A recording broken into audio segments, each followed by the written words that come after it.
Tout le monde connaît Machiavel, ou en tout cas, tout le monde connaît son nom, puisqu'il a donné naissance à un célèbre adjectif, machiavélique. Machiavel, c'était un philosophe italien de la Renaissance, et son travail consistait principalement, quand il n'écrivait pas, à conseiller les dirigeants. Un homme de l'ombre passé maître dans l'art du pouvoir et dans la connaissance de la psychologie humaine. La plupart des pensées de Machiavel sont rassemblées dans un livre qui, encore aujourd'hui, est l'un des livres les plus vendus au monde, Le Prince, un manuel à l'usage des puissants de ce monde. Mais la bonne nouvelle, c'est que pour accéder à la pensée de Machiavel, vous n'avez pas besoin de lire Le Prince, même si évidemment je vous y encourage. Parce que sa pensée infuse énormément d'œuvres de la culture populaire, que ce soit des films ou des séries, dont certains que vous avez sans doute déjà vus. C'est pourquoi aujourd'hui, je vous propose d'explorer les 5 grandes leçons philosophiques de Machiavel à travers 5 films. Et avant de commencer, je vous invite à réagir dans les commentaires pour me dire s'il y a d'autres films qui, selon vous, illustrent la pensée de Machiavel, ou même pour me dire s'il y a d'autres philosophes que vous souhaiteriez que j'aborde sous l'angle du cinéma. Sans plus attendre, on commence tout de suite par la première leçon. Leçon numéro 1, la fin justifie les moyens, illustré par Whiplash. La fin justifie les moyens, c'est sans doute l'idée la plus centrale de la pensée de Machiavel. Mais qu'est-ce que ça veut dire concrètement ? Eh bien, ça veut dire que si votre objectif est suffisamment important, alors toutes les actions que vous allez mettre en place pour atteindre cet objectif, même si ces actions paraissent immorales, injustes ou brutales, eh bien ces actions sont légitimes. Elles sont légitimes parce que, dans une logique pragmatique, ce qui compte, ce ne sont pas les principes. Ce qui compte, ce sont les résultats. Et pour illustrer cette idée, le film qui m'est immédiatement venu à l'esprit, c'est Whiplash. Whiplash raconte l'histoire d'un jeune étudiant en musique, Andrew, qui rêve de devenir un grand batteur, et qui va être poussé dans ses retranchements par son professeur, Terence Fletcher. Fletcher est un professeur, disons, intransigeant. Dans sa salle de cours, il incarne l'autorité absolue, celle que personne n'ose contester. Il crie sur ses élèves, il les insulte, il les humilie. La manipulation, l'intimidation et même la violence physique font partie de son arsenal pédagogique. Car pour Fletcher, tous les moyens sont bons. Tous les moyens sont bons, pourquoi ? Pour atteindre l'excellence. Car Fletcher ne maltraite pas ses élèves par sadisme, mais pour servir son but ultime, créer des musiciens de génie. Pour Fletcher, l'excellence a un prix. On ne crée pas des génies de la musique avec un enseignement traditionnel. Les méthodes ordinaires créent des hommes ordinaires. Peu importe ce qu'on dira de lui, peu importe la souffrance et les larmes de ses élèves, pour lui, comme pour Machiavel, la fin justifie les moyens. Et avant de continuer, si la pensée de Machiavel vous intéresse, sachez que je lui ai justement consacré un chapitre entier dans mon livre « La philosophie, c'est pour vous aussi », dans lequel je reviens sur les grands principes de sa théorie, et notamment cette idée que la fin justifie les moyens. Si vous souhaitez approfondir tout ça et vous procurer mon livre, je vous mets le lien dans la description. On passe maintenant à la deuxième leçon. Leçon numéro 2, il vaut mieux être craint qu'être aimé, illustré par Le Parrain 2. Pour Machiavel, dans un monde idéal, un dirigeant devrait à la fois être aimé et être craint. Seulement voilà, nous ne vivons pas dans un monde idéal. Et s'il faut choisir entre ces deux options, Machiavel nous dit qu'il est préférable d'être craint que d'être aimé.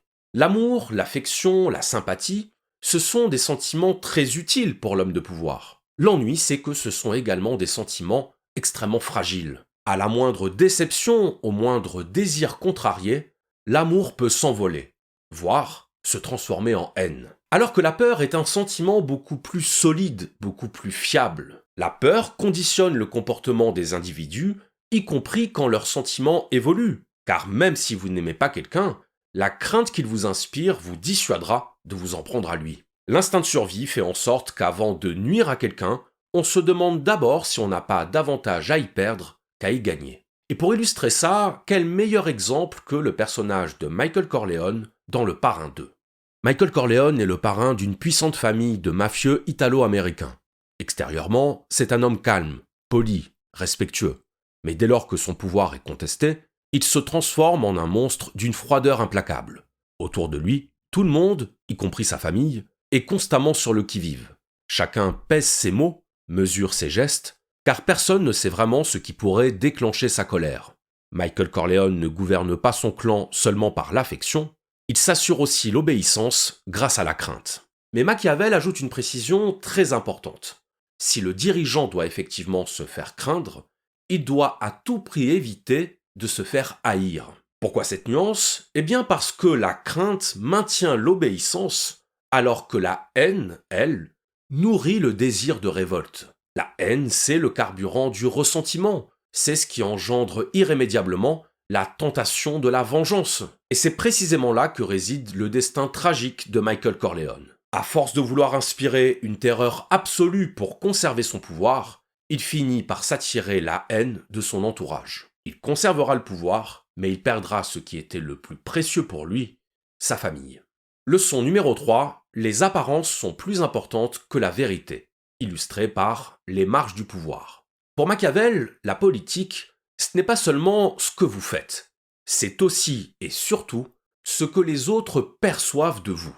L'image que vous renvoyez a beaucoup plus d'importance que la réalité objective, car c'est en fonction de ce que les gens perçoivent qu'ils agissent, qu'ils décident d'obéir ou de se révolter, de vous soutenir ou de vous rejeter. Un bon dirigeant n'a donc pas besoin d'être honnête, il doit juste en avoir l'air. Comme l'écrit Machiavel, il doit être expert dans l'art de simuler et de dissimuler. Dissimuler sa nature de renard, simuler sa nature de lion. Au fond, le bon gouvernant est d'abord un illusionniste. Et pour illustrer ça, je vous propose de plonger dans le film Les Marges du pouvoir. Dans Les Marges du pouvoir, George Clooney interprète le rôle du gouverneur Mike Morris, candidat à l'élection présidentielle américaine. Morris est un homme charismatique, et il bénéficie dans l'opinion publique d'une image de droiture et d'intégrité. C'est le candidat idéal. Il prononce des discours exaltants, il serre des mains, il s'exprime avec aisance dans les conférences de presse. Seulement voilà, ça, c'est la vitrine. En coulisses, Morris est un manipulateur cynique, qui n'hésite pas à instrumentaliser ceux qui l'entourent pour atteindre les marges du pouvoir. Tout le monde voit le candidat sur l'affiche publicitaire, fiable, confiant, serein, mais personne ne voit la part sombre, les compromis, les pressions, les négociations souterraines. Sa vie entière est une mise en scène dans laquelle il occupe le beau rôle. Et c'est très exactement ça le propos de Machiavel, à savoir que si vous contrôlez votre image, vous contrôlez la perception. Vous n'avez pas besoin d'être vertueux, vous n'avez pas besoin d'être loyal, ni même sympathique, vous avez seulement besoin de le paraître. Le peuple s'intéresse davantage aux apparences qu'à la réalité. Maîtrisez votre apparence et vous maîtriserez leur réalité. Leçon numéro 4. La chance gouverne la moitié de notre existence. L'autre moitié dépend de nous. Illustré par Seul au monde. Pour Machiavel, les événements qui composent notre existence se divisent en deux catégories. Ce qui échappe totalement à notre contrôle, ce qu'il appelle la fortuna, la chance, le hasard, l'imprévu, et ce qui repose sur nos choix, ce que Machiavel appelle la virtu, nos actions, nos décisions, nos efforts d'adaptation.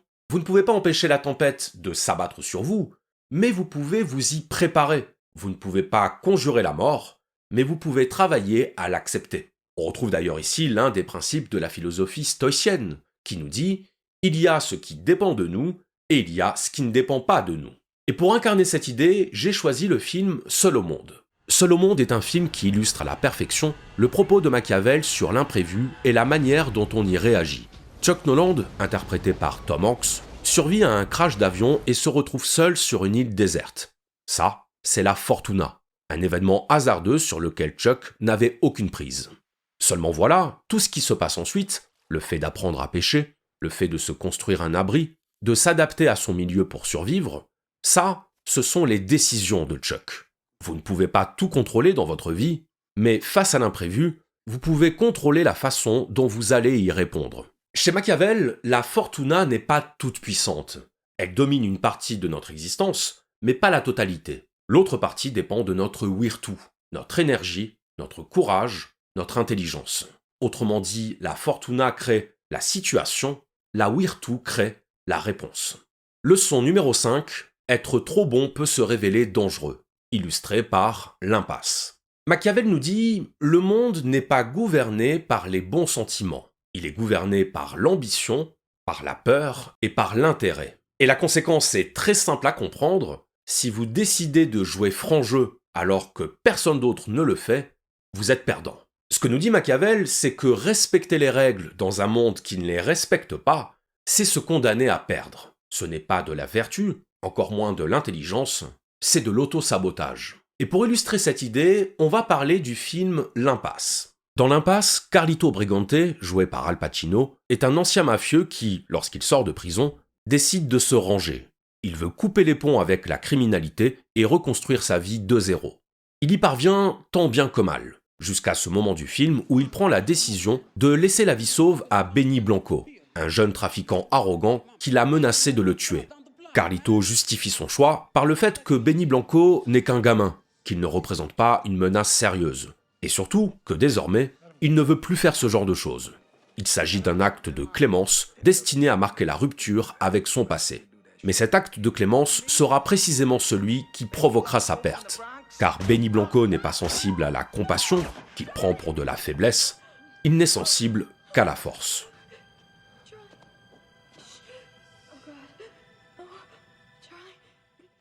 C'est l'illustration parfaite du réalisme machiavélien. Le monde est cruel, et dans un monde cruel, vous êtes soit le loup, soit l'agneau. Voilà, cet épisode est maintenant terminé, je vous remercie de l'avoir suivi. Comme je vous l'ai dit, n'hésitez pas à me suggérer d'autres films ou éventuellement des séries que je pourrais analyser dans un futur épisode. Les commentaires sont faits pour ça. Et si vous voulez aller plus loin, lisez évidemment Le Prince de Machiavel, lisez mon livre, La philosophie c'est pour vous aussi, ou encore ma bande dessinée, Philorama, disponible sur Amazon et dans toutes les bonnes librairies. On se retrouve bientôt pour un nouvel épisode, et d'ici là, prenez soin de vous.